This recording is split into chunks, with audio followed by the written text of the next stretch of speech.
9h, 11h. Europe 1 Culture Média. Avec Thomas Hill, et c'est l'heure de la question média du jour.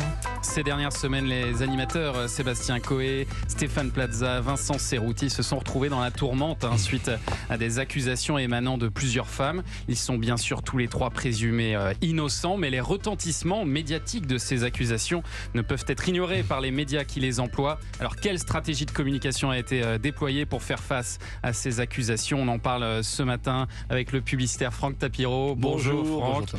Et Marie-Virginie Klein, bonjour. Bonjour. Vous dirigez Iconic Conseil, cabinet de conseil en communication pour les dirigeants d'entreprise. Alors pour rappel, d'abord, Stéphane Plaza est accusé de violence par 3 anciennes compagnes. L'animateur Vincent Cerruti, lui, est mis en examen pour des faits d'agression sexuelle. Coé, lui, est visé par 3 plaintes pour viol et agression sexuelle. Tous les 3 nient formellement les accusations graves qui sont portées contre eux, et ils le font par communiqué en passant par leurs avocats. Est-ce que c'est la meilleure chose à faire selon vous, de laisser parler son avocat dans ces cas-là? Déjà, la première des choses, c'est de communiquer pour ne pas laisser la crise, communiquer à votre place.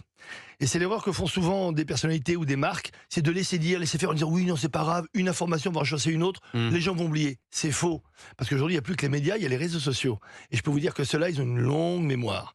Donc en fait, l'idée, quand une crise arrive, quel que soit d'ailleurs votre niveau, parce que je rappelle quand même qu'on est en France, qu'il y a la présomption d'innocence. Et depuis des années, malheureusement, et je le dis dans un média, mais vous le savez très bien que c'est l'instrumentalisation des médias qui crée ça, aujourd'hui on a inventé la présomption de culpabilité. Parce qu'il suffit de communiquer sur un fait. Rappelez-vous, Neymar a violé quelqu'un, Mendy pareil, il y a eu 10 chefs d'inculpation. Et je ne parle pas, bien entendu, qu'ils ont été complètement disculpés. Mais au moment où vous annoncez ça, c'est donc de la diffamation, ou plutôt de la calomnie, ça reste dans la tête des gens. Et donc, c'est une forme d'accusation, et donc vous n'êtes plus innocent, vous êtes, quoi qu'il arrive, coupable. Donc, la première des choses à faire, quel que soit votre niveau de culpabilité ou non, c'est de communiquer pour couper court déjà à la crise, et faire en sorte que c'est vous qui maîtrisez. Donc ça veut dire de communiquer tout de suite, le plus vite possible. Le plus vite possible. Sinon, c'est la crise qui communique pour vous, et tous les gens qui ne connaissent rien au dossier, qui vont commencer à parler, à faire gonfler l'affaire.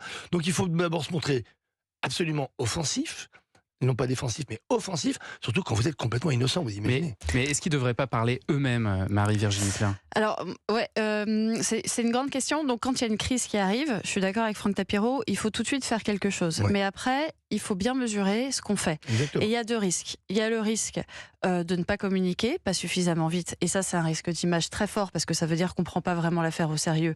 Et que donc, on ne s'en occupe pas. Et il y a le risque de surcommuniquer et de surréagir, qui est un risque encore plus compliqué. Et donc nous, quand on est des communicants, quand on a une crise comme ça, oui, on va devoir communiquer, mais on va devoir s'attacher longtemps à savoir comment on va communiquer, à qui on va parler et qu'est-ce qu'on va faire. Alors là, évidemment, la stratégie des chaînes, la plupart du temps, c'est quand même plutôt la stratégie du dos rond.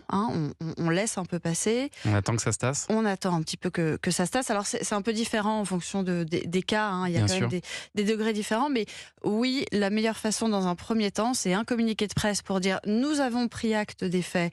Nous allons soit faire une enquête interne, soit sortir l'animateur de certaines émissions en attendant que la justice soit faite. Mais la première étape, c'est de faire parler les avocats, parce qu'il est trop tôt dans un temps 1 pour que l'animatrice en question s'exprime. Et par contre, faire parler les proches, comme ils l'ont fait, certains, c'est une bonne stratégie, ça, que des proches viennent défendre? Dans un second temps. C'est-à-dire que ce qui serait contre-productif, c'est de faire parler les proches tout de suite. Ça veut dire que déjà, on a peur de parler, donc on envoie les proches pour donner une clause de conscience et de confiance aussi vis-à-vis de la personne qui est attaquée.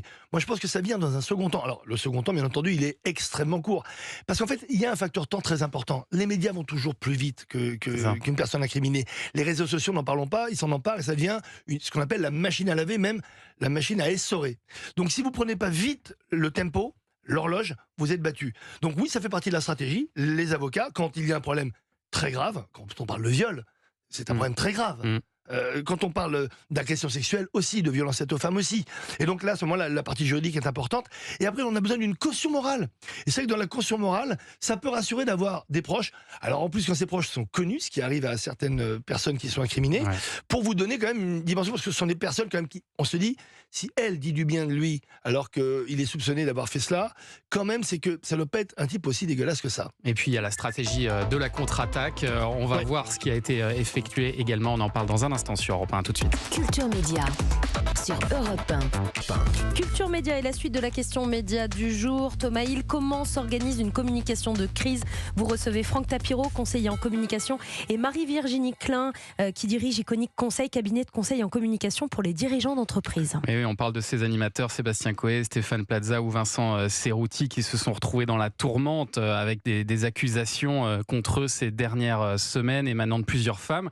Et alors, il y a la stratégie, on en parlait, de la contre-attaque, avec par exemple les avocats de Coé qui déposent une plainte pour dénonciation calomnieuse, même tentative d'extorsion de fonds en bande organisée. Son avocat est même venu à BFM pour en parler. Au-delà de la stratégie juridique, dont on ne parlera pas ce matin, ça fait partie de la stratégie de com, ça aussi, Franck Tapiro. La stratégie de com, c'est d'être victime. Eh oui, en gros, quand on est... Mais mettez-vous à la place de ces personnes qui sont accusées à tort. Quand vous êtes accusé à tort, c'est de dire que vous êtes victime de ces accusations. Mais moi, j'aimerais aussi parler des vraies victimes.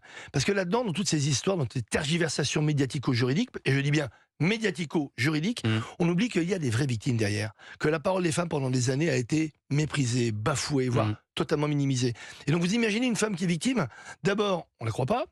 Quand elle va témoigner, c'est avec des lunettes ou une perruque ou une cagoule, et puis derrière, elle est obligée. Hier à TPMP, elle était à visage découvert. Mais pour une bonne raison, c'est pour qu'on voit son émotion, pour qu'on voit sa sincérité. Aujourd'hui, vous imaginez que des victimes ont besoin d'aller jusque-là pour dire à quel point elles ont été victimes. Donc vous voyez bien que tout le monde est perdant. Parce qu'on est perdant quand on est innocent et quand on se fait accuser, mais quand on est réellement victime et qu'on dit que finalement les médias s'en emparent, mais finalement on dit ouais, non mais celle-là elle a pipoté. Donc vous imaginez, au bout du compte, c'est la triple peine, à la fois pour ceux qui sont accusés à tort et pour les vraies victimes qu'on prend pour des menteuses. Et alors on a pu constater aussi des stratégies différentes de la part des médias qui emploient ces personnalités. Coé s'est retiré rapidement de l'antenne, alors que du côté d'M6, ils ont fait une enquête en interne et puis ils ont décidé de maintenir les diffusions des émissions de Stéphane Plaza. Quelle est selon vous la meilleure chose à faire dans ce genre de cas, Marie-Virginie Klein? Qu'est-ce que vous conseillez, vous? Alors d'abord, il faut communiquer vite mais pas prendre de décision hâtive. Je pense que les résultats de l'enquête interne là ont été donnés et n'ont finalement pas donné énormément de choses. Il y a deux stratégies. Là, on a eu la stratégie d'Europe, excusez-moi, d'énergie, qui a été vraiment de tout de suite réagir très vite, mais aussi parce que les accusations portées étaient peut-être d'un ordre différent. Et puis, il y a quelque chose qu'il faut toujours mesurer, c'est l'impact économique de ces décisions.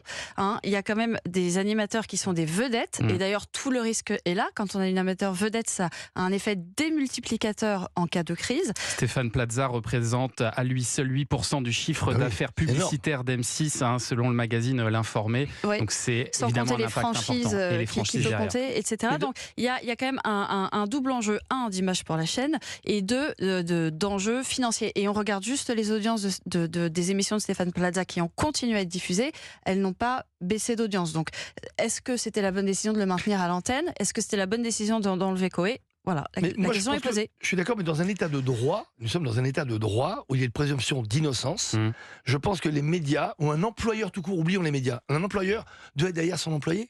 La logique, pourquoi Oui, mais là c'est très particulier parce que justement on est dans les médias et que donc le public, on ne sait pas comment le public va réagir. Oui, mais ça veut dire, mais c'est pas aux médias de condamner son animateur avant que la justice ne le fasse. Donc c'est pour ça que c'est très délicat. Encore une fois, de maintenir... C'est deux stratégies différentes. Exactement. Coé peut, lui, dire « je préfère me retirer pour préparer ma défense, plutôt ma contre-attaque », mais dans d'autres cas, il y en a plein d'autres, et on ne les citera pas, qui sont accusés, enfin même qui sont passés en première instance et qui sont en appel. Quand on est en appel, on a toujours la présomption d'innocence, je le rappelle, on est coupable qu'après l'appel, et après il y a la cassation possible, mais je trouve qu'un employeur, dans la logique d'un état de droit, doit continuer à faire confiance, mais doit faire confiance à son animateur. Parce que j'imagine qu'il pèse à la fois l'impact économique, mais aussi l'impact en termes d'image pour le média lui-même. Du coup, l'impact d'image est plus violent quand on retire son animateur parce que le public le voit, parce qu'il faut expliquer, et puis parce que du coup, là en l'occurrence, Coé a pris la parole pour se défendre. Alors que concernant Stéphane Plaza, nous on est tous des gens informés, on écoute les médias, on regarde ce qui se passe à la télé, mais la plupart des gens ne regardent leurs émissions et ne vont pas forcément voir ce qui se passe derrière. Et donc l'impact d'image est quand même plus lissé quand on attend qu'une décision Exactement. judiciaire soit prise. Ah oui. Et c'est ce qu'il faut faire, attendre que la justice passe et fasse son travail, et puis après peut-être reconstruire son image. Et ça, c'est encore une autre histoire, parce qu'on sait C'est que le quasiment- soupçon est un poison Puis lent. les médias ne sont pas un tribunal. Il faut arrêter vraiment. Il y a énormément de médias qui se prennent pour des tribunaux, pour pas citer Mediapart par exemple, parce que c'est un petit tribunal. Et je pense que du moment où on a tribunalisé les médias, on a affaibli la justice. On a affaibli la confiance dans la justice. Et surtout, on a affaibli l'état de droit. Encore une fois, c'est une chance d'avoir cette présomption d'innocence. Et donc, il faut tous se mettre derrière. Sinon, à ce moment-là, on fait tous n'importe quoi. Et je pense que c'est totalement préjudiciable après pour les personnes qui sont incriminées, parce que ça les fragilise. Et en termes d'image, Merci. je pense que le mal est fait. Dans tous les Ouais. cas, c'est très dur à Bien réparer et la communication ne peut pas tout. Absolument. Merci à tous les deux. Merci Franck Tapiro, publicitaire. Merci à Marie-Virginie Klein aussi. Je rappelle que vous dirigez Iconic Conseil. C'est un cabinet de conseil en communication pour les dirigeants d'entreprise. Merci à tous les deux.